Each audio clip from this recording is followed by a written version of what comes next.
2005, 2006, you want to chat about when you were sick and what you were dealing with and how you dealt with it?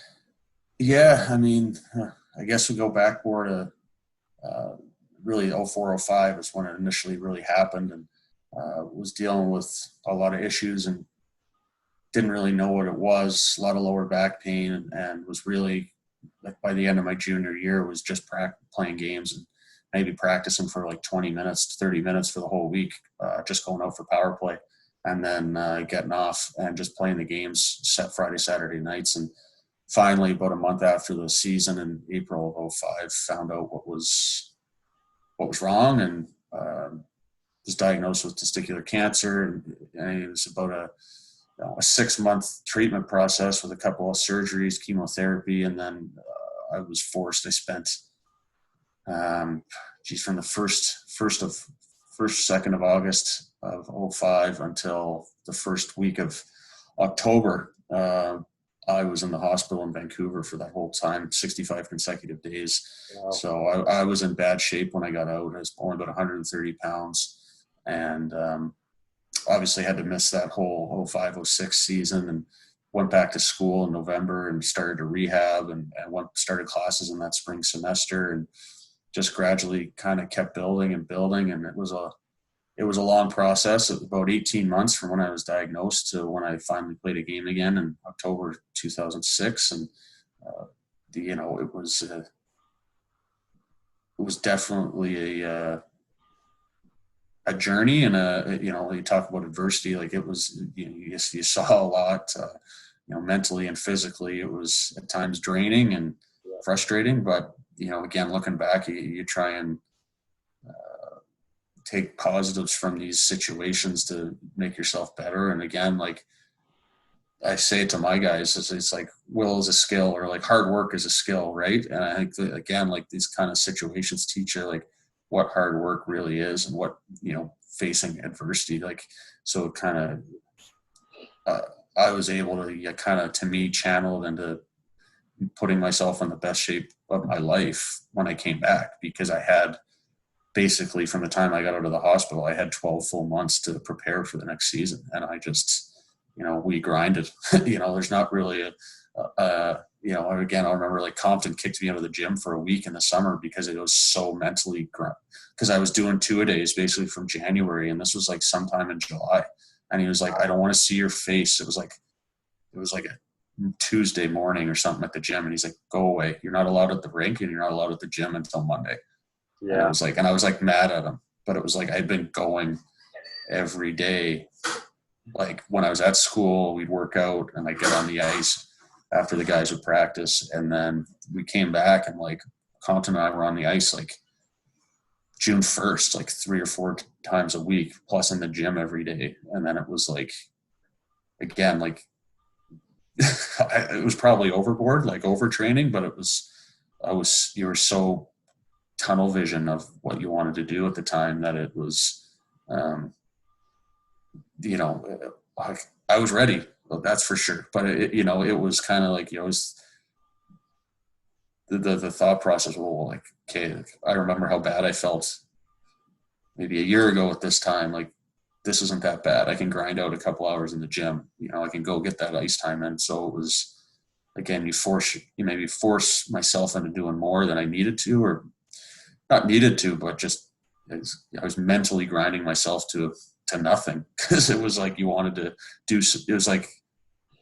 do so much all the time instead of just, probably being smarter about it. And it was the best thing Jeff did. He's like, get the hell out of here. You're banned from the gym.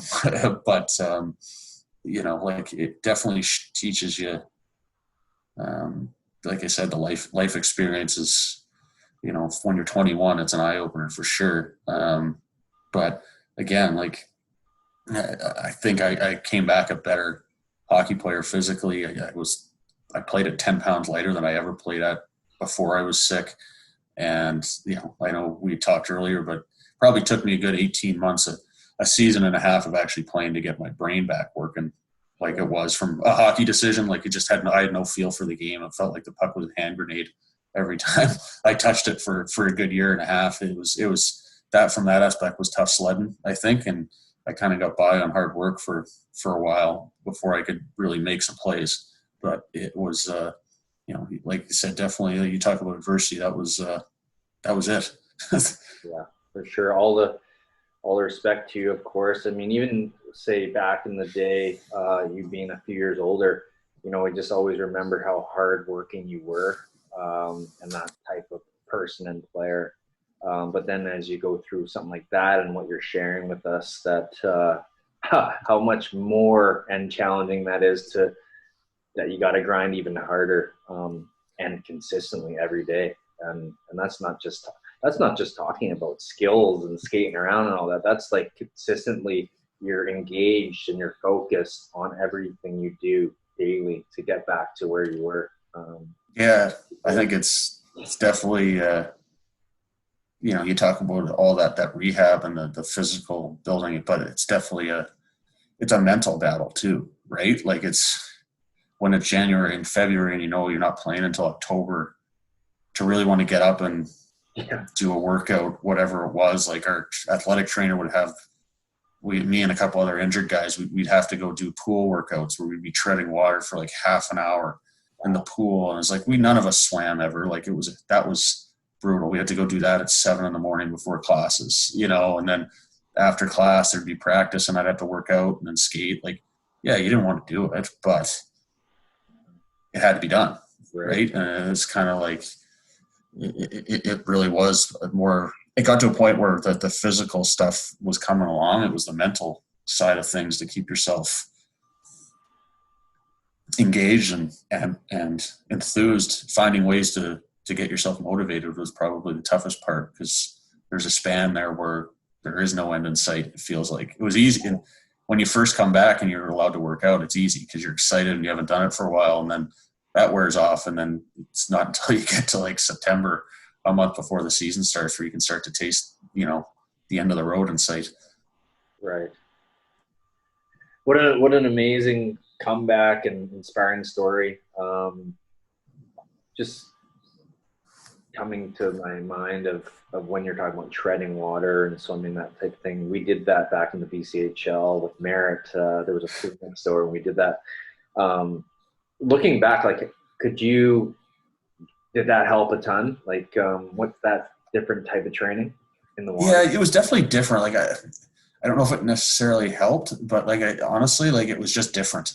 Yeah. And it wasn't just pumping iron and riding the bike. And I think that was I liked doing it just because it was something that wasn't Groundhog Day, doing the same thing every day where, and it did, like, I think cross training is good. Like, it's it's going on a completely different topic, but like everybody now wants to, like, okay, your kid's going to play hockey 12 months a year or soccer 12 months a year. Like, we were Division I college athletes and we were doing swimming as training. Like, it's, you're using different parts of your body to work out and get stronger. Like, that's going to help you on the ice. And I think that's kind of like, it's kind of almost the same as playing different sports as a kid. Like, they're all transferable.